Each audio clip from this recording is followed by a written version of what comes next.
এক সকালে জেলার সর্বোচ্চ প্রশাসনিক কর্মকর্তা ডিএম নেহা শর্মা সাদা সাধারণ পোশাকে কোনো সরকারি গাড়ি বা নিরাপত্তা ছাড়াই বাজারে সবজি কিনতে গেলেন। মুখে সরলতা, চোখে আত্মবিশ্বাস।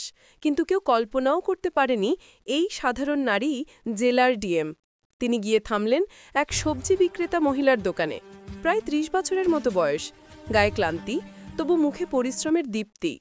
নেহা হাসি মুখে সবজির দাম জিজ্ঞাসা করতেই হঠাৎ এক ছোট ছেলে দৌড়ে এসে তার মাকে জড়িয়ে ধরে বলল, মা, স্কুলে নিয়ে চলো না, দেরি হয়ে যাচ্ছে, টিচার বকবে। মা বলল, বাবা একটু দাঁড়াও, এই আপুকে সবজি দিয়ে দিই, তারপর তোমায় নিয়ে যাব। ছেলেটি জেদ ধরল, না মা, এখনই চলো। এই দৃশ্য দেখে নেহার মন গলে গেল। তিনি মৃদু হাসি দিয়ে বললেন, আপনি যান, ছেলেকে স্কুলে পৌঁছে আসুন, আমি আপনার দোকানটা দেখি। সবজি বিক্রেতা প্রথমে দ্বিধায় পড়লেও নেহার আত্মবিশ্বাসী কণ্ঠে সাহস পেলেন। বললেন, ঠিক আছে বোন, আমি তাড়াতাড়ি ফিরে আসছি। তিনি চলে যেতেই নেহা দোকানের পাশে দাঁড়িয়ে চারপাশের পরিবেশ লক্ষ্য করছিলেন। এমন সময় এক মোটরসাইকেল এসে থামল। তাতে ছিলেন স্থানীয় থানার ইন্সপেক্টর আদিত্য বর্মা।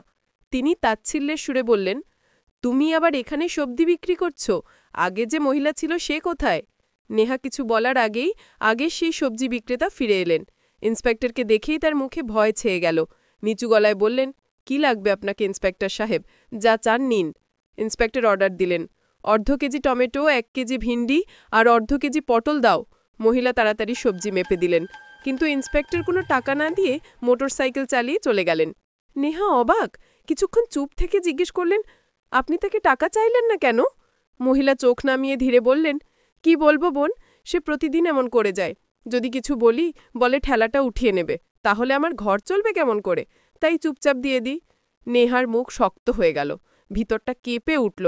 আইনের রক্ষকই যদি এমন করে, তাহলে ন্যায় কোথায়? তিনি বললেন, আর নয় বোন, এবার আমি তোমার পাশে আছি। কাল সকালে তুমি বিশ্রাম নাও, আমি তোমার জায়গায় দোকানে থাকব। পরদিন সকালে নেহা গ্রামের এক সাধারণ নারীর বেশে এলেন। মাথায় ওড়না, পরনে সাদামাটা শাড়ি, ঠেলায় সাজানো টাটকা সবজি।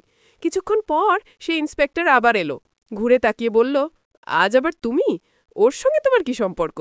নেহা শান্তভাবে বললেন, আমি তার বোন। ইন্সপেক্টর কুৎসিত হেসে বলল, তুমি তো ওর থেকেও সুন্দর। যাক, 1 কেজি টমেটো, একটু ধনেপাতা আর কাঁচামরিচ দাও। নেহা চুপচাপ সবজি দিলেন। সে মোটরসাইকেল স্টার্ট দিতেই নেহা বললেন, একটু দাঁড়ান, আপনি টাকার কথা বললেন না? ইন্সপেক্টর রেগে বলল, আমি তো রোজ ফ্রি নেই, তোমার বোন কিছু বলে না, তুমিও চুপ থাকো। নেহা গম্ভীর কণ্ঠে বললেন, আপনারা যদি ফ্রি নেন, তাহলে আমাদের সন্তানরা না খেয়ে থাকবে, এটা অন্যায়। এই কথা শুনে ইন্সপেক্টর ক্ষিপ্ত হয়ে এক চড় মারল নেহার গালে। নেহা টলে গেলেও নিজেকে সামলে বললেন, আপনি এক নারীকে মেরেছেন, এর ফল পাবেন। কিন্তু সে আরও হুমকি দিয়ে চলে গেল। নেহা কিছুক্ষণ চুপ থেকে সব বুঝলেন। এরপর থানায় গিয়ে রিপোর্ট করতে গেলেন, তখনও সাধারণ পোশাকে। কিন্তু থানার এসএইচও রতিক রানা তাকে বলল, রিপোর্ট করতে 10-20 হাজার টাকায় হয়। নেহা বিস্মিত, বললেন, রিপোর্টের জন্য টাকা? এটা তো ঘুষ। রতিক হেসে বলল, এখানে এমনই চলে। নেহা বুঝে গেলেন শুধু একজন ইন্সপেক্টর নয়, গোটা সিস্টেমটাই পচে গেছে। পরদিন সকালে তিনি সরকারি গাড়িতে অফিসিয়াল পোশাকে ডিএম নেহা শর্মা হিসেবে থানায় এলেন। পুরো থানায় আতঙ্ক ছড়িয়ে গেল। ইন্সপেক্টর আর এসএইচও দুজনের মুখ ফ্যাকাশে। নেহা দৃঢ় কণ্ঠে বললেন, আমি জেলার ডিএম নেহা শর্মা। তোমরা আইনকে লজ্জিত করেছ, আজ থেকেই তোমরা সাসপেন্ড। থানার সবাই স্তব্ধ। পরে দুজনেই তার পায়ে পড়ে ক্ষমা চাইল। নেহা কিছুক্ষণ চুপ থেকে বললেন, শেষ সুযোগ দিচ্ছি, আবার এমন খবর শুনলে তোমাদের জেলে পাঠাবো। সেদিনের পর থানাটা পাল্টে গেল। ঘুষ বন্ধ হল, গরিবের অভিযোগ শোনা হল, মানুষ পুলিশের ওপর ভরসা করতে শুরু করল। সবজি বিক্রেতা মহিলার মুখেও ফিরল হাসি, কারণ এখন আর ভয় নেই।